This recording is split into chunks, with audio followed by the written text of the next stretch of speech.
جو بندوبست رب کرتا ہے. آزمائش آ جاتی ہے, بڑے بڑوں پہ آ جاتی ہے, لیکن بعض اوقات بڑی تکلیف ہوتی ہے جب اس بندے کو لوگ کٹہرے میں کھڑا کر دیں جس کا جرم ہی کوئی نہیں, اس شخص سے لوگ سوال جواب شروع کر دیں جس بیچارے کے خیال میں بھی وہ بات نہیں. پھر وہاں وضاحتیں دینا, نہ کردہ گناہوں کی وضاحتیں دینا, یہ بڑا بوجھ بنتا ہے, بڑی تکلیف ہوتی, اور لوگ کرتے ہیں یہ کام. پھر اللہ تعالیٰ جب بندوبست فرمائے, صحیح بخاری میں حضرت جریج کا ذکر فرمایا. جریج نفل پڑھ رہے تھے, ماں نے آواز دی, وہ آ نہیں سکے, نماز میں تھے, ماں ناراض ہو گئی. اس نے ہاتھ اٹھا کے کہا اللہ یہ اتنی دیر تک مرے نہ جب تک کسی بری عورت کا منہ نہ دیکھ لے. کسی اور کی دعا کے لیے سند نہیں ہے کہ وہ تیرے حق میں ضرور قبول ہوگی, لیکن ماں باپ کی دعا کے لیے میرے نبی پاک نے سند بیان کی ہے. سید عالم صلی اللہ علیہ وسلم فرماتے ہیں جب بھی ماں باپ اولاد کے لیے ہاتھ اٹھاتے ہیں رب ضرور قبولیت کا شرف عطا کرتا ہے. تو جہاں سند موجود ہے نا, کچھ افتتاح ابا جی سے بھی کرا لینے چاہیے, کچھ کام شروع کرنے سے پہلے صرف اماں سے ہی دعا کرا لینی چاہیے. یہ والا افتتاح بھی بڑے کام کا ہے کیونکہ یہاں سند بیان کر دیا میرے نبی کریم. تو جناب جریج کی ماں ناراض ہو گئی, کہنے لگی اللہ اس نے میری بات نہیں سنی. اب تھے تو وہ نیک, لیکن رب کریم کی حکمت کا تقاضا ہے, ماں کی دعا کو بھی قبول کرنا تھا. اللہ نے آزمائش میں مبتلا کر دیا. والدہ تو چلی گئیں, وہ ایک خیمے میں, ایک کٹیا میں, ایک جھونپڑی میں عبادت کرتے تھے, اللہ کو یاد کرتے تھے, رب رب کرتے تھے, اور لوگ ان کی بڑی تعریف بھی کرتے تھے. لوگ ان کے ارادت مند بھی تھے, عقیدت مند بھی تھے, اہل محبت بھی تھے. ایک عورت آ گئی, بس وہ اللہ کی حکمت پوری ہونی تھی. اس نے آ کے پہلے تو انہیں اپنی طرف مائل کرنا چاہا, جب نہ مائل ہوئے تو الزام لگا دیا.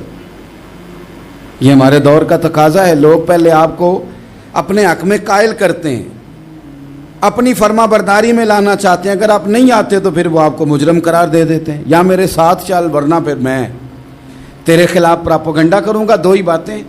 پہلے اس نے قائل کیا, جب جناب جنیج قائل نہ ہوئے تو اس نے قریب ایک چرواہا تھا, اس چرواہے کے ساتھ جا کے منہ کالا کیا. مقررہ وقت پہ بچہ پیدا ہو گیا. لوگوں نے کہا کس کا ہے؟ کہنے لگی اس خانقاہ میں, اس حجرے میں عبادت کرنے والے کا ہے. اگر کسی دیندار پر ذرا سا بھی الزام لگ جائے تو آپ یقین کریں کہ بڑے بڑے خوفناک لوگ بھی نیک ہو جاتے ہیں. جن کا اپنا سارا ماضی کالا سیاہ ہو وہ بھی اجالوں کے راہبر بن جاتے ہیں. جن کی اپنی زبانیں ساری زندگی آلودہ رہی ہوں وہ بھی بڑے بڑے اعلیٰ سچ بولنے لگتے ہیں. اعلیٰ کچے میرے مکان کی دیوار کیا گری, لوگوں نے تو میرے صحن میں رستے ہی بنا لیے. بڑے لوگ آ جاتے ہیں, پھر بڑا کچھ کرتے ہیں اور بڑے بڑے خوفناک جملے کستے ہیں. بس کو نقطہ جو ہاتھ آ گیا, ایسے جیسے گرنے کا انتظار کر رہے تھے. اب جناب لوگ اٹھے, احتجاج شروع ہو گیا, شور پڑ گیا. یہ بابا بڑا نیک بنتا تھا, نفل پڑھتا تھا, عبادتیں کرتا تھا, دیکھو اس کا حال کیا ہے کہ اس نے ناجائز بچہ پیدا کیا.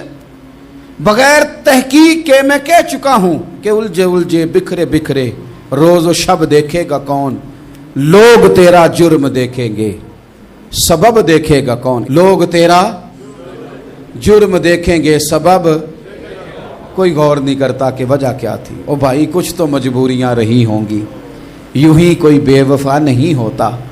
الزام لگا دیا, شور ہوا, احتجاج ہوا, دنیا کٹھی ہوئی, ان کا انہوں نے حجرہ گرا دیا, مارا بھی, پیٹا بھی, ایک نیک آدمی کو بدنام بھی کیا, برا بھلا بھی کہا, گالیاں بھی دی, جو کر سکتے تھے کیا.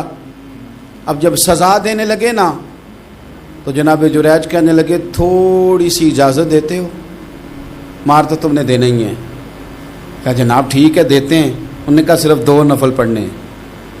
اب وہ نفل پڑھ رہے تھے تو لوگ اس وقت بھی کہہ رہے تھے فراڈ ہی کر رہا ہے, دھوکہ ہی دے رہا ہے. چونکہ ذہن بن گیا نا, بدگمانی آ گئی. انہوں نے 2 نفل پڑھ کے ہاتھ اٹھائے, کہا اللہ جانا تو میں نے ہے, پر اس رسوائی کے ساتھ جنازے تک نہیں خراب ہو جاتے, قبریں تک نہیں لوگ بدنام کر دیتے. کہ اللہ جانا تو ہے, پھر اس رسوائی کے ساتھ تو میری مدد فرما. اب تو میرا کیس تیری ہی عدالت میں ہے, تو رحمت کا دروازہ کھول. ہاتھ اٹھائے, دعا مانگی, نفل پڑھے, پورے مجمع پہ نظر دوڑائی, کوئی نہیں تھا سپورٹ کرنے والا. کل تک جو کہتے تھے نا تیرے لیے جیئیں گے, تیرے لیے مریں گے, ساری عمر ہی آٹا گدا ہے.